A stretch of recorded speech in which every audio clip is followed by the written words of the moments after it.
صفحہ نمبر 103 103 سیرت النبی۔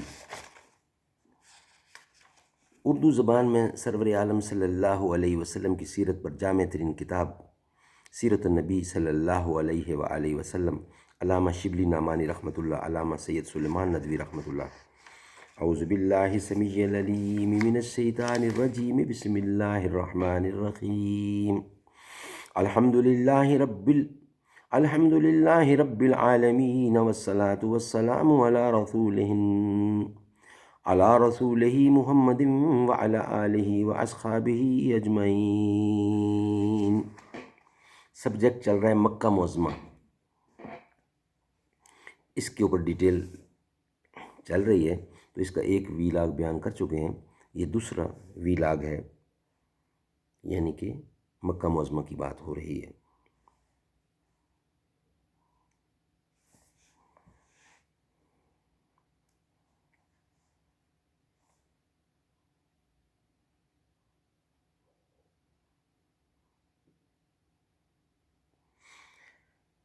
حضرت داؤد جس مقام کے پہنچنے کا شوق ظاہر کرتے ہیں، وہ اس مقام پر صادق آ سکتا ہے جس میں حسب ذیل باتیں پائی جاتی ہیں۔ نمبر 1، قربانی گاہ ہو۔ نمبر 2، حضرت داؤد کے وطن سے دور ہو کر وہاں تک سفر کر کے جائیں۔ نمبر 3، وہ وادی بکہ کہلاتا ہو۔ نمبر 4، وہاں مقام مورا بھی ہو۔ ان باتوں کو پیش نظر رکھو تو قطعاً یقین ہو جائے گا کہ بکہ وہی مکہ معظمہ اور مورتا وہی مروتہ یعنی مروہ۔ اسی کے ساتھ یہ بھی اندازہ ہوگا کہ یہودی کس طرح تعصب سے الفاظ کو اول بدل کر دیتے ہیں۔ یحرفون الکلم عن مواضعہ۔ ڈاکٹر ہسٹگن نے ڈکشنری آف دی بائبل وادی بکہ پر جو آرٹیکل لکھا ہے، اس کا خلاصہ یہ ہے: اس الفاظ سے اگر کوئی وادی مراد ہے تو وہ حسب ذیل ہو سکتی ہے۔ ایک وادی ہے جس میں ہو کر زائرین بیت المقدس جاتے ہیں۔ نمبر 2، وادی اخور ہے جو یشوع باب 7 آیات 24 26 وغیرہ میں مذکور ہے۔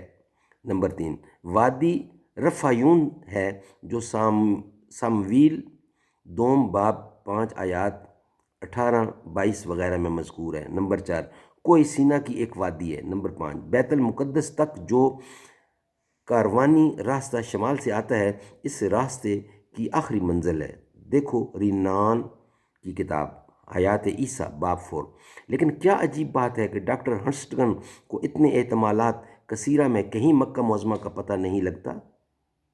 حیرت پر حیرت یہ ہے کہ جن جن وادیوں کا نام لیا ہے، ان میں ایک کو بھی بکہ کے لفظ سے کسی قسم کی مناسبت نہیں، یہاں تک کہ ایک حرف بھی مشترک نہیں، بخلاف اس کے بکہ اور بکہ بالکل ایک لفظ ہے۔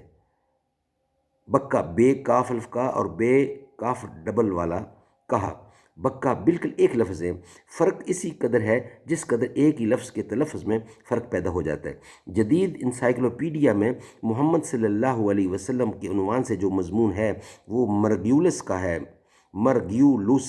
ہے۔ اس میں مکہ معظمہ کی نسبت لکھا ہے کہ قدیم تاریخوں میں اس شہر کا نام نہیں ملتا، بجز اس کے کہ زبور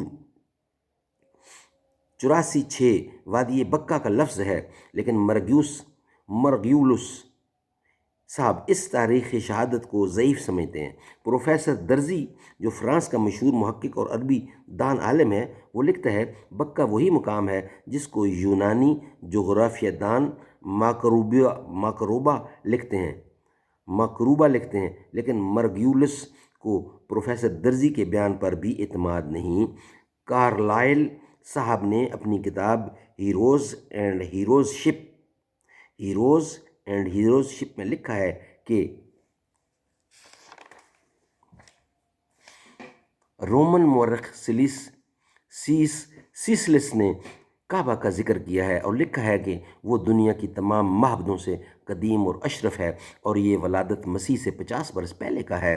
اگر کعبہ حضرت عیسیٰ سے بہت پہلے موجود تھا تو مکہ بھی قریباً اسی زمانے کا شہر ہوگا، کیونکہ جہاں کہیں کوئی مشہور معبد ہوتا ہے اس کے آس پاس ضرور کوئی نہ کوئی شہر یا گاؤں آباد ہو جاتا ہے۔ یا قوت ہموی نے معجم البلدان میں لکھا ہے کہ مکہ معظمہ کا عرض اور طویل بطلمیوس کے جغرافیہ میں حسب ذیل ہے۔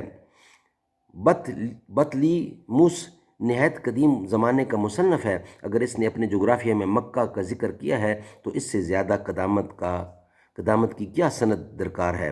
مارگیوس نے جس بنا پر مکہ معظمہ کی قدامت سے انکار کیا ہے وہ یہ ہے کہ اصحابہ میں تصریح ہے کہ مکہ میں سب سے پہلی عمارت جو تعمیر ہوئی وہ سعد بن عمر نے تعمیر کی، سعید یا سعد بن عمر نے تعمیر کی، لیکن مارگیولس کو یہ معلوم نہیں کہ مورخین نے جا بجا یہ بھی تصریح کی ہے کہ چونکہ اہل عرب کعبہ کے مقابل یا آس پاس عمارات بنانے کو کعبہ کی بے ادبی سمجھتے تھے، اس لیے عمارتیں نہیں بنوائیں بلکہ خیموں اور شامیانوں میں رہتے تھے، اور اس طرح یعنی مکہ ہمیشہ سے خیموں کا ایک وسیع شہر تھا۔